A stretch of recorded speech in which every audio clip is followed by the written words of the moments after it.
অৰুণোদয় লাখপতি বাইদেউ নিযুত মইনা বহুত হল এইবাৰ মইনাৰ লগতে বাবুৰ বাবেও সুখবৰ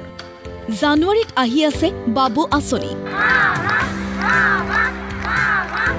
ৰঙাপাৰাত মহিলা উদ্যমিতা আঁচনিৰ ধন বিতৰণী অনুষ্ঠানত অংশ লৈ ঘোষণা মুখ্যমন্ত্ৰীৰ মামা বাবু আঁচনি দিয়ক বাবু আঁচনি দিয়ক এতিয়া মই কৈছো ঠিক আছে 1 জানুৱাৰীৰ পৰা বাবু আঁচনি এটা হ'ব তাৰ মানে লৰাৰো পঢ়াৰ চিন্তা কৰিব নালাগে ছোৱালীৰো পঢ়াৰ চিন্তা কৰিব নালাগে দেউতাক মাকে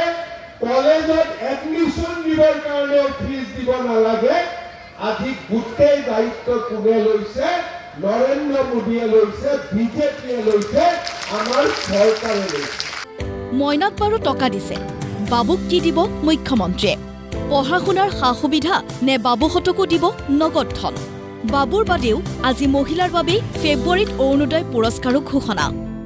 উদ্যমিতা 10 বছৰ পাব 25,000 ফেব্ৰুৱাৰীত পাব অৰুণোদয় পুৰস্কাৰ লগতে চাউল পাই আছিলো এতিয়া আমি দালি নিমখ চেনি 117 টকাত পাওঁ মুখ্যমন্ত্ৰীৰ দাবী অসম আন্দোলনৰ পিছতে অসমত হোৱা আনটো ডাঙৰ আন্দোলন আত্মসহায়ক গোটৰ আন্দোলন তাৰ আগলৈকে মহিলাসকল আছিল পাতৰ তলত ঘৰৰ ভিতৰত এসময়ত ৰক্ষণশীল ৰাজ্য আছিল মহিলাসকল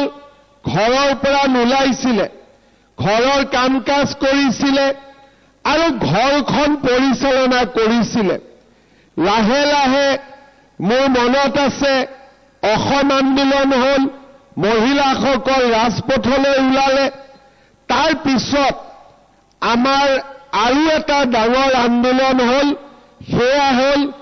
আত্মসহায়ক গোটৰ আন্দোলন এদিন কংগ্ৰেছত আছিল মুখ্যমন্ত্ৰী ডক্টৰ হিমন্ত বিশ্ব শৰ্মা কিন্তু কংগ্ৰেছত থাকোতে এইবোৰ আঁচনি কিয় আৰম্ভ কৰিব নোৱাৰিলে হিয়াও কলে মুখ্যমন্ত্ৰীয়ে কলে সেইবাবে হেনু তেওঁ এতিয়া কংগ্ৰেছৰ বাবে চকুৰ কোটা দাঁতৰ হল কংগ্ৰেছ বিলাকে মোৰ ওপৰত খং কৰি থাকে যে মামা আপুনি কংগ্ৰেছত থাকোতে আমাক আইডিয়াটো নিদিলে কিয় তেতিয়াতো লুঙি ধুতি নিদি অৰুণোদয় তেতিয়াই দিব পাৰিলেহেঁতেন মই বোলো নহয় বিজেপিত এইবিলাক কাম হ'ব পাৰে কংগ্ৰেছত এইবোৰ কাম হ'ব নোৱাৰে কাৰণ চাকৰিটো কংগ্ৰেছৰ দিনতো আছিলে যদি তহঁতি মানুহক ইমানে ভাল পাওঁ বিনা পইচাত কিয় চাকৰি দিয়া নাছিল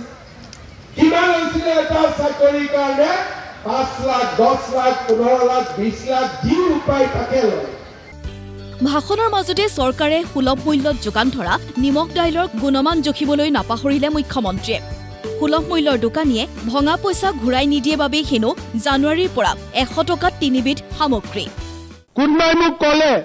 যে মামা 120 টকা দিও 3 টকাটো ঘূৰাই নিদিয়ে দেখোন হয় না নহয় এইবাৰ কোনে কোনে দালি নিমখ কিনিলে হাত দাঙকচোন বঢ়িয়া দালিটো ভাল আছিল না নাই কোৱালিটিটো আপোনালোকে নিজে কওক কোৱালিটিটো ভাল নে বেয়া নিমখৰ কোৱালিটিটো ভাল নে বেয়া ভাল এই যে ভঙা পইচা ঘূৰাই দিয়াত দিগদাৰ সেইকাৰণে 1 জানুৱাৰীৰ পৰা আমি 100 টকাতে দালি নিমখ চেনি আপোনালোকক দি দিম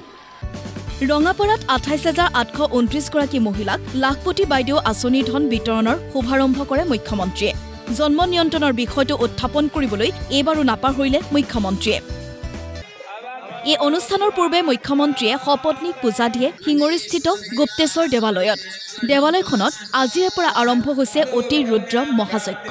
পত্নী ৰিণিকী ভূঞা শৰ্মা মন্ত্ৰী অশোক সিংহলৰ সৈতে অতি ৰুদ্ৰ মহাযজ্ঞত সংকল্প গ্ৰহণ মুখ্যমন্ত্ৰীৰ গুপ্তেশ্বৰ মন্দিৰৰ প্ৰাংগণত